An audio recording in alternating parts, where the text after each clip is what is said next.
जय गुरु जी, शुक्राना गुरु जी। जब भी हम अपने गुरु का गुणगान करने बैठते हैं, वो पल बड़े सुनहरे पल बन जाते हैं और बड़े ही अनमोल क्षण होते हैं वो, जब हमारे मालिक हमें बिठाकर अपनी स्तुति करवाते हैं, अपना गुणगान करवाते हैं। जिह्वा पे गुरु खुद विराजमान हो जाते हैं जब हम कोई भी सत्संग, कुछ भी गुरु की बातें शेयर करते हैं।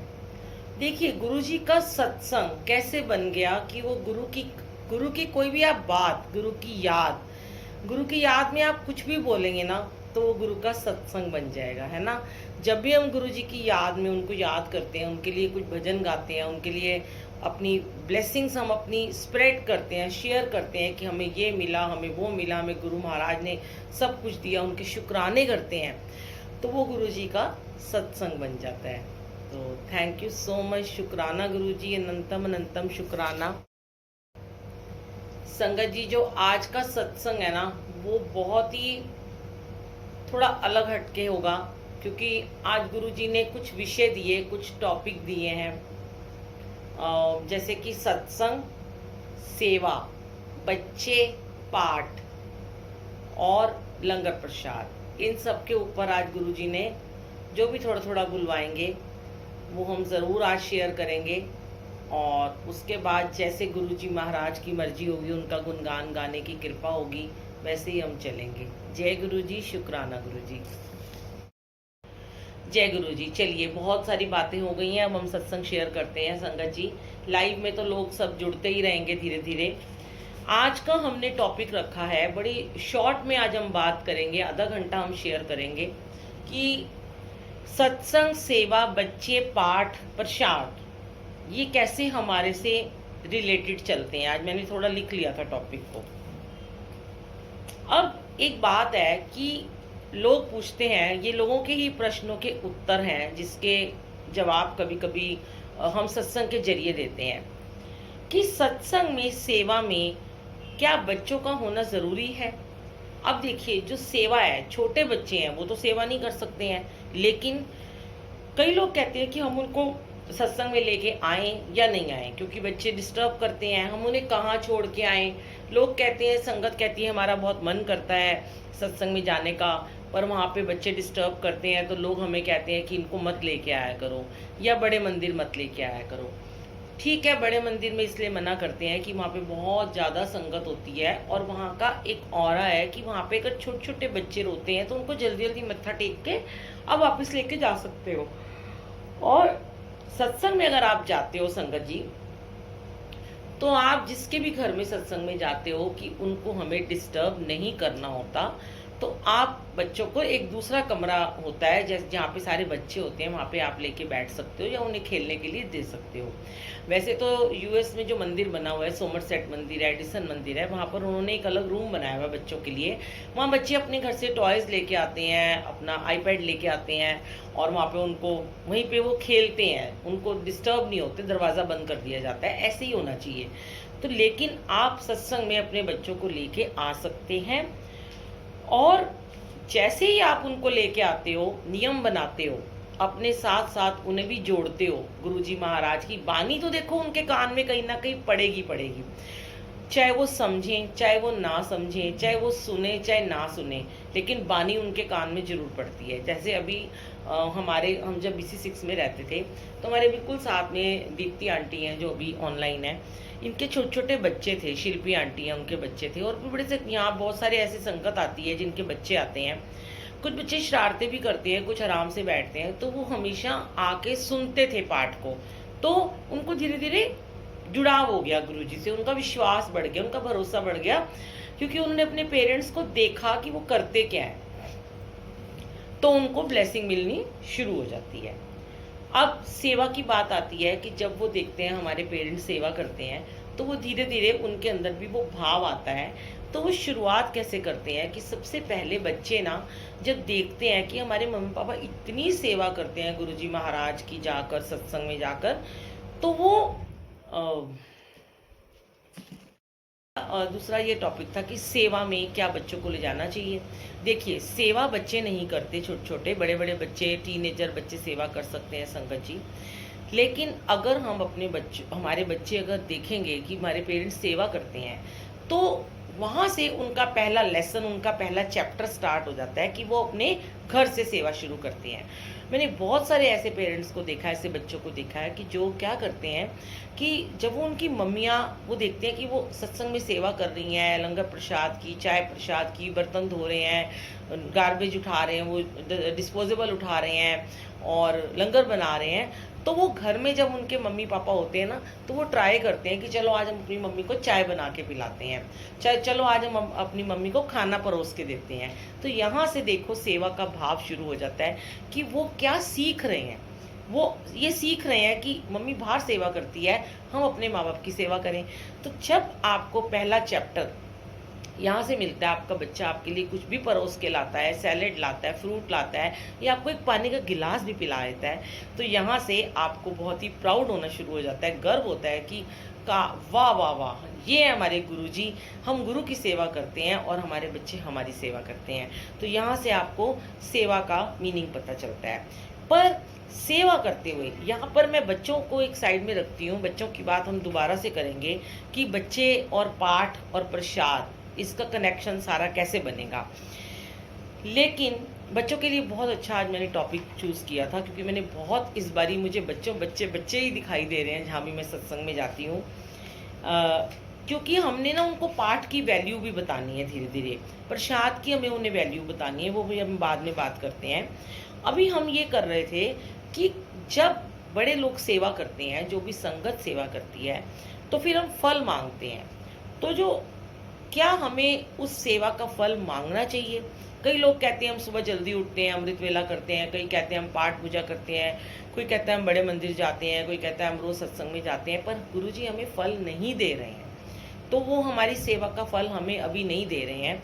तो संगत जी, क्या हमारी पूजा, क्या हमारी सेवा इतनी बड़ी है कि हम अपने लिए उस सेवा का फल मांगकर हम अपने गुरु को इतना छोटा कर देते हैं? क्या गुरु से बड़ी है हमारी सेवा? क्या हम उस फल को मांगकर अपनी सेवा का मूल्य मांग रहे हैं? उसका हम उसकी कदर ही नहीं कर रहे हैं। हम उसके बारे में हम सोच रहे हैं हमने सेवा करी, अब हमें इसका कीमत हमें मिलनी चाहिए। ऐसे नहीं होता कि गुरुजी कभी भी आपकी सेवा रखेंगे नहीं। ये मैं पहले भी आपसे शेयर कर चुकी हूँ। भगवान, प्रभु, परमात्मा, ईश्वर, जिसको भी आप मानते हो, वो कभी आपकी सेवा को नहीं रखेंगे। आपको उसका फल ज़रूर देते हैं, वो किसी भी रूप में देते हैं। हो सकता है आपने उनसे पैसे मांगे हो और आप सेवा कर रहे हो, मुझे पैसे दो, मुझे पेमेंट आ जाए, मेरा काम हो जाए, मेरा बिजनेस, मेरी नौकरी, मेरा ये, मेरा वो, मेरे बच्चों की शादी हो जाए, मेरे बच्चों के बच्चे हो जाए और मेरा बच्चा पास हो जाए। आप कोई भी रूप में सेवा का फल मांग रहे हो, लेकिन सबसे पहले गुरुजी हमारा बहुत ध्यान रखते हैं। वो सबसे पहले हमारी सेवा का फल ये देते हैं, शुक्राना गुरुजी, आप ही जीवा पे विराजमान हो, आपकी आज्ञा से ही हम बोल पाते हैं। हमारी तो कोई औकात ही नहीं कि हमारी जीवा आपके गुणगान में, आपके शुक्राने में एक शब्द भी बोल सकें। संगत जी, गुरु जी सबसे पहले ना हमारी सेवा का ये फल हमें देते हैं कि वो हमें हेल्थ बख्श देते हैं, वो हमारी सेहत को ठीक करते हैं, ताकि हम अपने परिवार का ध्यान रख सकें, हम अपने काम पे फोकस कर सकें, हम अपने बिजनेस को देख सकें, हम सेवा कर सकें। और जिससे गुरुजी लंबे समय तक सेवा लेना चाहते हैं, उसको गुरुजी हमेशा सबसे पहले सेहत ही बख्शेंगे। फिर भी इतने नाशुक्रे होते हैं लोग कि वो पैसा ही मांगते हैं। जब वो बहुत ज़िद पे अड़ जाते हैं कि हमें पैसा चाहिए, तो फिर गुरुजी उनको वो पैसा भी दे देते हैं, पर वो पैसा उनके कभी भी काम नहीं आता। वो हॉस्पिटल में लग जाता है, वो दवाइयों में लग जाता है, वो इधर उधर फालतू कामों में लग जाता है। वो पैसा इधर उधर बहता रहता है, लेकिन उसका कोई काम यूज़ नहीं है। तो जब भी आप कोई सेवा करते हो ना संगत जी, कभी भी आप उस सेवा का फल उस समय मत मांगो, और कभी भी आप मत बोलो कि भाई मेरे को तुरंत इसका फल दे दो। ठीक है। अब एक बात और है कि लोग सेवादारों से संगत बहुत जल्दी नाराज़ हो जाते हैं। वो मेरे को आज शेयर करना था आप लोगों से कि मैं अपनी बात नहीं कर रही हूँ, मेरे साथ तो जो कभी कभार होता है, ज़्यादा नहीं होता, लेकिन बहुत सारे लोग मुझसे शेयर करते हैं संगत कि आंटी हम ऐसे से वहाँ पे, मतलब इवन इंडिया से बाहर के लोग भी शेयर करते हैं, और दिल्ली से बाहर के लोग भी शेयर करते हैं कि हम जब सेवा में जाते हैं, अगर हम संगत को टोकते हैं कि अपना वीडियोग्राफी नहीं करो, फ़ोन को बंद कर दो, तो लोग हमसे नाराज़ हो जाते हैं। तो फिर वो हमें बुलाना बंद कर देते हैं, या जहाँ हमारी सेवा होती है वहाँ पे आना बंद कर देते हैं। इसका आंसर गुरुजी ने बैठकर लिखवाया था कि आपको पता है संगत जी, जब गुरुजी अपने चोले में गद्दी पे बैठे होते थे मंदिर में, मैं तो यही कहती हूँ बैठते हैं आज भी वो, तो कभी भी गुरुजी उठ उठ कर जाकर लोगों को नहीं बोलते होते थे कि तू यहाँ से बाहर निकल जा, तू फोन बंद कर दे, क्योंकि वो तो गुरुजी महाराज हैं, वो तो भगवान है, प्रभु है, परमात्मा है, अपनी गद्दी बैठे हैं। तब भी उन्होंने सेवादारों को चुना हुआ था, तब भी जो उनके आसपास मटकन अंकल खड़े होते थे, जो भी शिव अंकल, जितने लोग उनके आसपास खड़े होते थे, इतनी पुरानी पुरानी संगतें हैं जो उनकी सेवा में रहते थे संगत जी, तो वो गुरुजी उनको इशारे से अपने पास बुलाते थे और उनको बोलते थे कि जा, उस वो बंदा बातें कर रहा है उसको बोल यहाँ से बाहर चला जाए, दफा हो जाए यहाँ से, उसको यहाँ पे नहीं आना, क्योंकि वो हर वक्त खुद भी बात करता है और दूसरों को भी डिस्टर्ब करता है। गुरुजी कभी ये नहीं सोचते थे कि मैं सत्संग खत्म होने के बाद मैं इसको टोकूंगा, क्योंकि अगर गुरुजी ये सोचते कि मैं सत्संग खत्म होने के बाद इसको टोकूंगा तो वो सत्संग का तो कोई महत्व ही नहीं ना रह जाता ना। तब तो वो सत्संग जो 2 घंटे, वहाँ पे 3 घंटे जो लगातार 5 घंटे संगत आ रही है, तो वो तो डिस्टर्ब हो चुके होते। तो सेवादार और गुरुजी उस समय अगर ये सोचते कि अगर हम अभी नहीं बोलेंगे, इनको बाद में बोलेंगे, ये बुरा ना मान जाए या इसको बुरा ना लग जाए, तो उसका कोई फायदा नहीं है। वो उसी समय उसको उसकी गलती का एहसास दिलाना है, जरूरी हो जाता है कि तुम अभी गलती कर रहे हो और तुम्हारी वजह से बाकी सब लोग भी डिस्टर्ब हो रहे हो, तुम यहाँ से बाहर चल जाओ। इवन गुरुजी महाराज जब अपने मंदिर में बैठे होते थे, एम्पायर स्टेट में या बड़े मंदिर में, तो लंगर प्रसाद के समय भी अगर लोग आपस में वहां लंगर बनाते हुए बातें कर रहे होते थे, तो आपको पता है गुरुजी उस प्रसाद को परवाह नहीं करते थे। कई बारी कोई संगत ये कह देती है कि मैं कह देती थी गुरुजी को कि मैं तो ये प्रसाद लेके आई, इसलिए मैं लेट हो गई आज घर से आने में, क्योंकि आज भी यही होता है। आज भी जब सत्संग में लोग आते हैं, सेवा लेके आते हैं, कहीं प्रसाद लेके आते हैं, तो सबसे पहला काम यही करते हैं, गुरु को एहसान दिखाते हैं कि हम प्रसाद बना रहे थे इसलिए हमें देर हो गई, या हमें हम देर से उठे, जो भी कहते हैं XYZ, वो जो भी अपना एक्सक्यूज देते हैं। तो यहाँ पे कोई कुछ नहीं कर सकता। अब वो क्योंकि गुरुजी का उनको डर ही नहीं है और उन्हें पता है गुरुजी गद्दी खाली है, गुरुजी हमें कौन सा कुछ कह रहे हैं। लेकिन अगर सेवादार के रूप में उन्हें कोई डांट देता है कि नहीं तुमने गलत किया, तुम ये बात मत बोला करो कि तुम प्रसाद के चक्कर में तुम लेट हो गए हो, तो यहाँ पे उन्हें बुरा लग जाता है। लेकिन आपको पता है गुरुजी क्या करते थे, गुरुजी उनका भोग ही नहीं लगाते थे प्रसाद का, और गुरुजी कहते थे कि तुम मेरे पे एहसान करते हो, तुम मेरे लिए प्रसाद बना के ला रहे हो, ये प्रसाद कोई सारा मैंने खाना है, ये तो पूरा संगत ने खाना है, और अगर तुम्हारी वजह से यहाँ पे डिस्टर्ब हुआ है, या तुमने ये एहसान दिखाया अपने गुरु को कि मैं प्रसाद बनाने में लेट हो गया क्योंकि मैं आपके लिए बना रहा था, तो गुरुजी को वो परवाह नहीं होता प्रसाद। गुरुजी कहते थे, गुरुजी ने कितनी बार ये सत्संग आपने सुने होंगे, मैसेज सुने होंगे, गुरुजी की पुरानी संगत से भी सुना होगा कि गुरुजी ये बात बोलते थे कि कल से तू प्रसाद मत लेके आना, मैं तेरे हाथ का प्रसाद नहीं खाऊंगा। क्योंकि गुरुजी उस टाइम चोले में थे, वो बोल देते थे।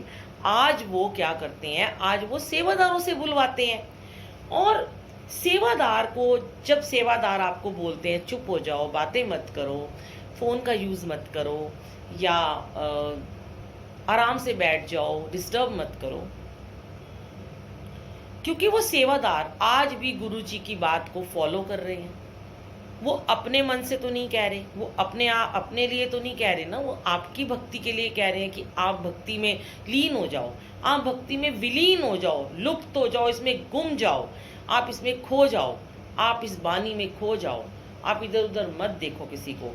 तो सेवादार अगर आपको कुछ कहता है, तो मैं बहुत सारे ऐसे सत्संग में गई हूँ, आज भी जाती हूँ मैं, और सबको पता है, ये सब सुन रहे होंगे, किसके लिए है ये आंसर मुझे नहीं पता, गुरुजी आज क्यों ये सब उन्होंने टॉपिक रखवाए हैं। हर किसी को अपने प्रश्न का उत्तर ज़रूर मिलेगा, इसीलिए कहते हैं सत्संग को शेयर कीजिए, ज़्यादा से ज़्यादा शेयर कीजिए ताकि सब लोग सुन सकें। तो वहाँ पर जब हम ये बोलते हैं कि आप डिसिप्लिन में रहो, तो अगली बार क्या होता है, होस्ट जो होती है ना वो डर जाते हैं।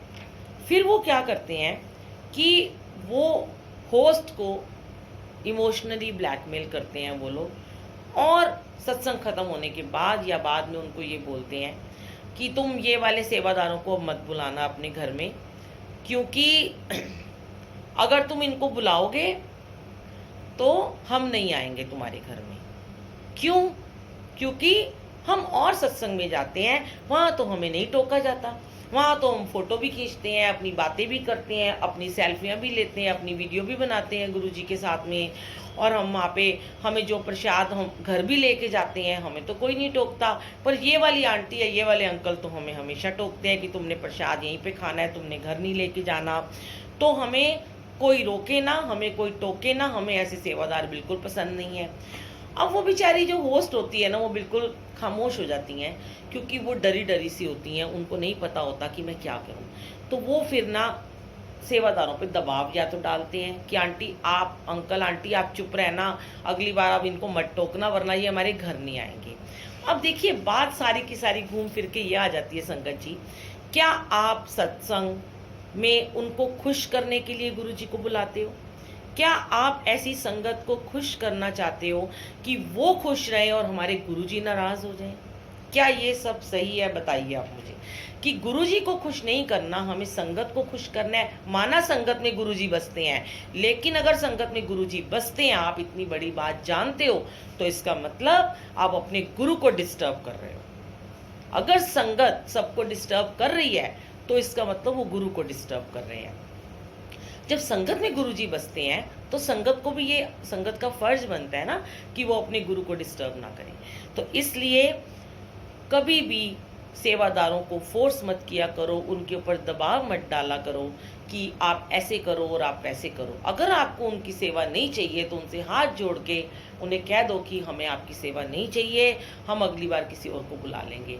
लेकिन आप कभी भी संघ सेवादारों को फोर्स नहीं कर सकते हो कि हमारे अकॉर्डिंग चलो। इवन यहाँ तक फोर्स किया जाता है कि गुरबानी भी हमारे हिसाब से डालो प्लेलिस्ट में, कि ये वाला भजन डाल दो, ये वाला भजन डाल दो, ये गाना डाल दो, ये नया सॉन्ग आया है, ये बड़ा सुंदर वो एक सिंगर जी गा रहे हैं उनका डाल दो। ऐसा नहीं होता। अगर सेवादार अपनी सेवा में है, वो सीख के आया सेवा इतने सालों से और सेवादारों के साथ रहकर, और उसको बड़े मंदिर से ये सब सीखने को मिला है कि हाँ मुझे क्या चलाना है, मुझे गुरबानी चलानी है नहीं चलानी है, वो उसका ही डिसीजन होना चाहिए। तो लंगर प्रसाद के लिए दबाव डालते हैं कि आंटी हम ये बना लें, अच्छा हम दाल के साथ सब्जी बना रहे हैं, पनीर बना लें, अच्छा फिर हम दही भल्ले रख लें, चलो हम आइसक्रीम रख लें और साथ में खीर भी रख लें, गुलाब जामुन भी रख लें, जलेबी रबड़ी भी रख लें, समोसे भी रख लें। ये सब वो बहुत ज़्यादा दबाव डालते हैं। तो जब उनको सेवादार ये कहते हैं कि नहीं ये सब नहीं करना, आपको मर्यादा के अनुसार चलना है, लंगर प्रसाद की मर्यादा होती है, तो तब भी उन्हें बहुत बुरा लग जाता है। तो या तो फिर वो उस सेवादार को नहीं बुलाते हैं। फिर गुरुजी ने क्या बताया कि उनको ऐसे ही सेवादार अच्छे लगते हैं, तुम उनको छोड़ दो। उनको वही सेवादार अच्छे लगते हैं जो पूरे अपना चाय पिलाएं, खाना खिलाएं और चले जाएं, और उन्हें रोके टोके नहीं, क्योंकि उनको यही जिंदगी अच्छी उनको भाई हुई है। तो आप वहाँ पे अगली बार मत जाना। गुरुजी वहाँ से सेवा हटा देते हैं। फिर वो कह देते हैं कि हमारे रिलेटिव नाराज हो रहे हैं, तो गुरुजी कहते हैं तो अपने रिश्तेदारों को ही खुश कर ले। तो कुछ जगह पे ऐसा होता है, उनके रिलेटिव, उनकी जो संगत होती है, जो जिद्दी होते हैं, जो ढीठ होते हैं, वो आना बंद कर देते हैं। फिर वो संगत डर जाती है कि अरे पिछली बार तो मेरे घर में 100 लोग आए थे, आज तो मेरे घर में 50 भी नहीं आए हैं। फिर वो सेवादार को ही ब्लेम करते हैं कि तुम्हारी वजह से मेरे घर में लोग कम आए हैं, तो आप मत बोलो इनको। अब सेवादार अगर असली सेवादार है संगत जी, गुरु का सेवक है, मैं आपको सेवादारों के लिए बता रही हूँ, ये बात याद रखना। अगर आप गुरु के असली सेवादार हो तो कभी भी आप उनकी बातों में नहीं आओगे संगत जी। आप कभी भी उनका कहना नहीं मानोगे, क्योंकि आपको ये पता है कि आप गुरु की सेवा में खड़े हो, आप किसी होस्ट या किसी आंटी अंकल के घर में नहीं गए हो। आप वहां से हट जाओ, बहुत प्यार से आप उस जगह से स्किप कर जाइए, छोड़ दीजिए। क्योंकि गुरु जी महाराज जी फिर मुझे एक ही बात कहते हैं कि बेटा, बड़ी दुनिया पड़ी है, चल वहां तेरे को लेके चलता हूं, जहां पे गुरु का अर्थ ही नहीं किसी को पता, जहां पे किसी को पता ही नहीं है कि मैं क्या होती है, जहां पे किसी को पता ही नहीं है कि ईगो क्या होती है, वहां चल तू। जहां किसी को ये पता ही नहीं है कि सेवादारों की इज्जत करनी चाहिए कि नहीं करनी चाहिए। वो भोले हैं, वो नई संगत है, वो अभी उन्हें कुछ नहीं पता। अब तेरी जरूरत वहां पे है, तूने आज जितनी सेवा करनी थी कर ली, अब इनको इनके हाल पे छोड़ दे, इनको मैं खुद ही देख लूंगा। ये गुरुजी ने लेसन दिया कि मैं खुद इनको चेक करूंगा। अब मैं अभी इनके कर्मास बहुत ज्यादा बिगड़े हुए हैं, तो अभी ये इनके कर्म नहीं कट सकते, इनका वक्त अभी नहीं आया, तो इनको आप ऐसे ही छोड़ दो। फिर गुरुजी वहां दोबारा नहीं भेजते हैं, लेकिन कभी कभी फिर से दोबारा भेज देते हैं कुछ टाइम के बाद। हो सकता है उस होस्ट के मन में ये डाल देते हो कि नहीं तुम ही गलत थे, कि वो सेवादार सही था, तुम गलत थे, तो वो दोबारा फिर वहां पे भेज देते हैं। तो ये सब गुरुजी की लीला है। और कभी भी गुरु जो होते हैं ना, अपनी संगत को